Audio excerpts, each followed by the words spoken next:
So this is an unboxing of the Sony PlayStation 5 here in July 2022.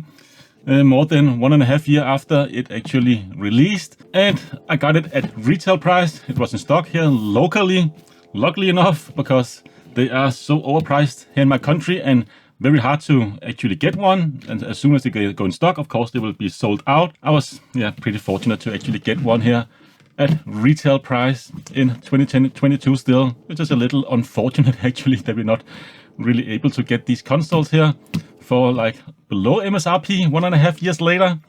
I also recently got the Xbox Series X, which I really enjoy, but there's a lot of games that I really want to play on the PS5 as well. Initially, I don't really like this design here. It's very big and very clunky. So I was kind of waiting to see maybe a slim revision, maybe later this year or next year, before I would actually pull the plunge. But like I said, was in stock locally at MSRP, so I couldn't really resist. And this video will just get into an unboxing of this console here. It is a very big console, so I cannot really have the whole console here in frame on my desk. But anyways, this is also the revision version or the newer version here. So the 1100 series of hardware revisions. I believe only some cooler or fan updates, maybe some updates to the Wi-Fi antennas as well, I believe, in this revision here. But it's pretty unusual 1.5 years later that we only have like one revision from Sony, which is of course a supply issue probably, but also a testament to like Sony and also Microsoft this year actually building very solid consoles. Haven't really had that many issues with them. And also of course we have the DualSense controller here, which I am very curious to try out. Little PS5 branding here on the right side. Below that we can see some information here in various different languages. And on the right side here we do have an image of the console. Of course you can keep it in this orientation, but you can also lay it down flat on your table. I'm not really sure which direction or orientation I'm going to use it at now, but probably just use it like this, where it's standing up. And this is of course the one with the optical disc drive as well. The digital version is nowhere to be seen. Don't really need the optical disc drive, and of course you pay a little bit extra for that, but yeah, it's still nice to have. You can get cheaper games like used, and also sometimes physical games are cheaper than digital games brand new, so you can of course have a little more flexibility there. Only a little more than 800 gigabytes available storage, and I believe only 600 or so of those 800 is available to actually install games, which is a little unfortunate. But one great thing, of course, with the PS5 is the ability to use standard NVMe SSD. So a PCI Express Gen 4 NVMe SSD you can put in there. Like the one from Samsung is the great ones, 980 Pro. Probably will throw one of those in at some point, but now I think I spent not enough money on consoles. I got the Xbox the other day as well. So yeah, the available storage is enough to, of course, have several games installed, and that should be plenty to go. Of course, a little information here at the bottom of the box as well. So lightning speed, of course, very fast SSD, so very fast load time if you want to open a game, but also very fast if you want to fast travel within the game to specific areas of the game. Much faster this time around, and that was something that was so annoying with last generation consoles. So slow with that hard drive. And some information here on the bottom. You can see the model number there, the complete model number. Of course, I live in Scandinavia here, so we use 230 volt, which is what this one is capable of using as well. And other than that, there are a few seals here on the top of the case. So let's just cut through those and let's have a closer look inside here. I think Sony actually made it a little overly complicated when you look at like the Xbox Series X in terms of design. You could just make it so much better or so much smaller and more efficient, and the Xbox Series X is actually also a little bit more powerful, at least on paper, than the PlayStation, and it is smaller and more silent to my knowledge. And yeah, that's all we have in the box here, nothing else. And then we have a completely white box inside. This is typical of Sony, because they will just put some, if they have some bundles, they will just like make a new of these frames or these outer boxes here to go outside the box. If you want to buy it with like Horizon Zero Dawn or something like that, they have some different graphics on here, and they can just put them on the outside of this inner box here. So I believe the inner box is the same no matter what bundle you're buying. And this one don't have any bundles or anything like that. They did have the Horizon Zero Dawn in stock as well, but I had to pay significantly more for that, more than close to 3 times as much as the game would actually cost me if I went out to buy it. The price difference there, so it wasn't really worth it. If it was the same price, of course, or maybe a little bit more, I would have gone for that one. But anyways, let's get into this one here. And you can kind kind of see some instructions here on the lid of the box. Just open it up like we just did, and just pull it out, and let's actually follow those instructions. Try and pull it out of the box. And there is a piece of information here. So I'm not really sure. Ah, okay. I didn't really see that first time around, but I should have removed that box that's on top. So let's do that first. And this is the box here. I believe you can just pull it out like so, like that. And then we of course have the console down there. But let's have a look at the accessories box first, because this one kind of fell out. And we have some security guidance here. Yeah, if you want to read those, of course you can do so. I believe it's mandatory that they have to include something like this. You also have a quick start instructions, so you can get quickly up and running here. Of course, how to mount the stand, which is a little bit weird, the way you actually mount it. Of course, you have a screw in the bottom there, so you can mount it horizontally or vertically. But you, of course, need to mount it vertically. You have to make sure those two tabs are in the right orientation, and also that the disk drive is below or in the lower part of the console there. And of course you go through all of the different ports and so on. So nice to get you quickly up and running if you're not really familiar with the PlayStation. And also a guarantee card there, or warranty card, or information guide. So that's kind of the information we get there. And we also get, of course, a European plug. It's a smaller variant plug that we got with the PS5 Pro, or excuse me, the PS4 Pro.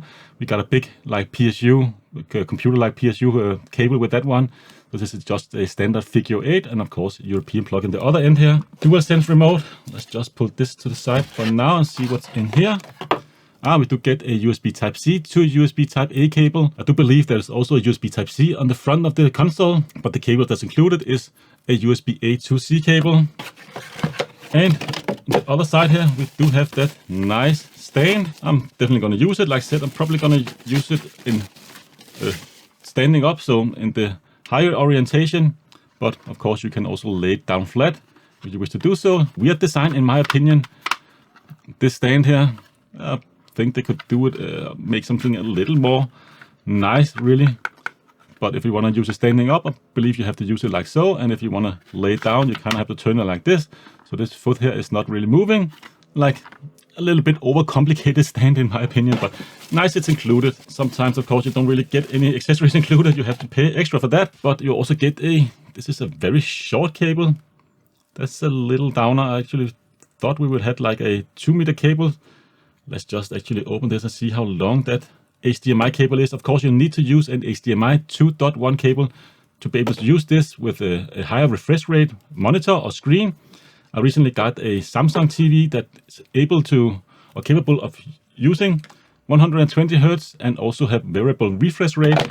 But of course, if you want to take an able of that or use that, you need to, of course, use an HDMI 2.1 cable.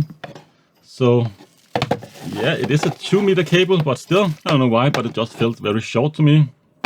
Very skinny cable. It is a high speed with HDMI, so I believe it is a 2.1 cable.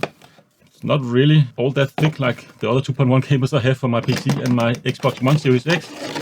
But anyways, that's all we have in this box here. Let's move that out of the way and let's have a closer look at the DualSense controller.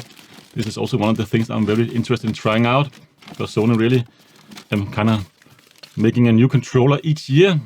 From what I've heard, terrible battery life, but fantastic triggers with the new triggers there, so you can kind of adjust according to what you're doing. So you can make it harder to actually pull the triggers if you're like holding an arrow or something like that, or holding a bow or shooting a gun. You will get some kind of recoil or feedback from those triggers there. Sounds very interesting. Definitely a very dense controller. You really feel like this is got a lot of stuff built inside. And of course, the standard PlayStation layout with the 2 thumbsticks down there. A little bit of a LED, I believe, for charging. And also have a microphone and also a little speaker inside. Touchpad like on the PS4. Buttons on each side, pretty much identical. Then we of course have that standard PlayStation layout of X, triangle, round and square. Very, very nice. Very tactical feeling buttons. Not really the biggest fan of this layout with the thumbstick down here, but I can definitely get used to that.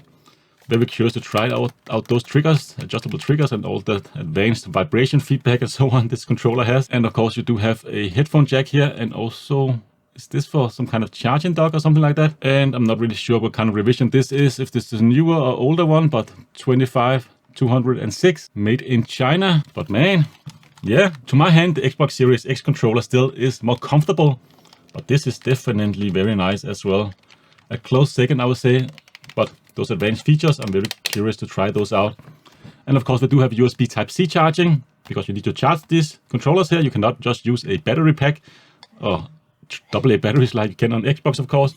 And that's where you have to use the supply cable or any other kind of USB Type-C cable, really. I have those lying around all over my house, so it's not really a big issue for me. All of my devices use USB Type-C, like from computers to smartphones and so on and so on. So that's very nice to have USB Type-C finally, instead of micro USB like the last generation had. But anyways, that was the DualSense controller stand and all of its cables here. Let's just bring in the actual Xbox console, and that's part where you have to pull it out of the box here. So let's just do that. And that's all we have inside of the box. And man, this is just so bulky and big. Sony.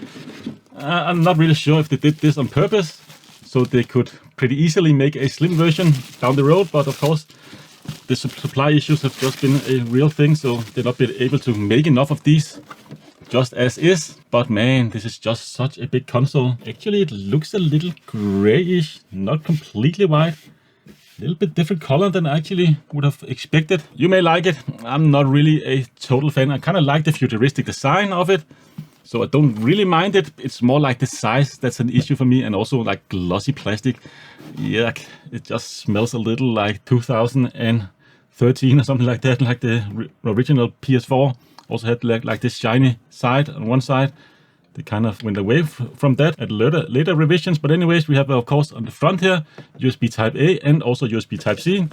You can, of course, just plug in the cable there if you want to charge your controller. There's also a little charge symbol there. And the other USB Type-C is super speed. I'm not really sure if it's 10 or 5 gigabits per second. You have a little eject button there and a power button as well. And of course, you have that disk drive. I'm not really sure what orientation really you need to put your disk in, but it's there and it's just a slot drive. I like the one without the disk drive actually in terms of aesthetics, because you have that little bump there on the side.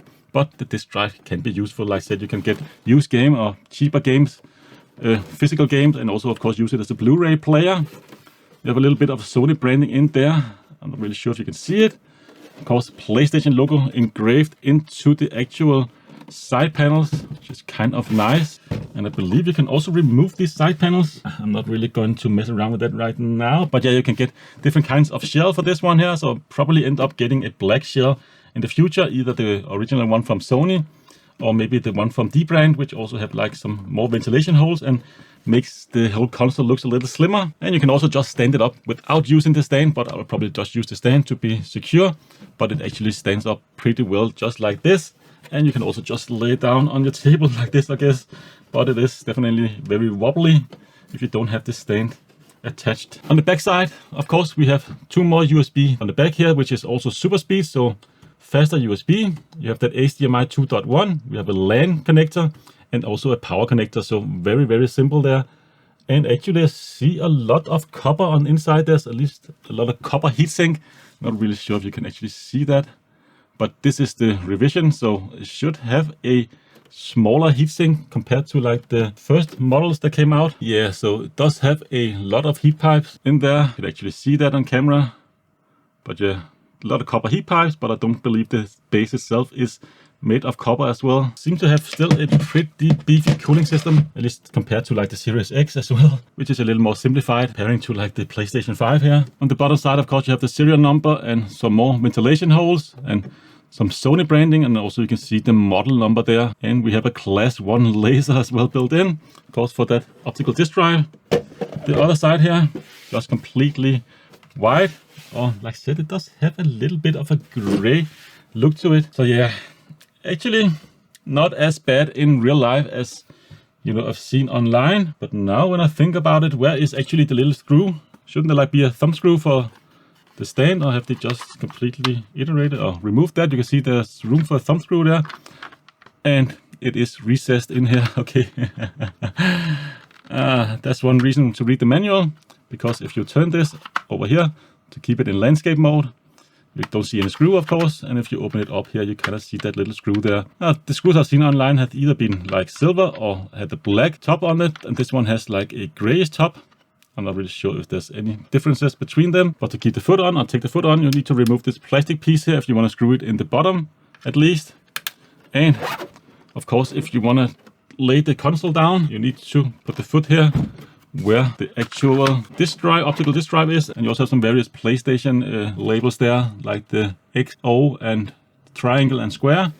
So this is the orientation. You kind of have to put the stand in, so you can kind of lay it like this without it wobbling, and yeah, definitely does help out. It's a little bit of strange design, not really the most like durable design in my opinion, but I'm not really sure if they wanted this shape, if they could do it any differently. But yeah, this has just been an unboxing video here in 2022, of course. PlayStation 5, this is what you get with the base model, or the model that doesn't have any kind of promotion deals. So of course no games or anything like that included. So you get of course the stand and all the cables and one DualShock or DualSense is it controller. Oh, very heavy, definitely very heavy this controller. But anyways, that's pretty much all I have for this video. I hope to see you again in a future one. Until then, take care.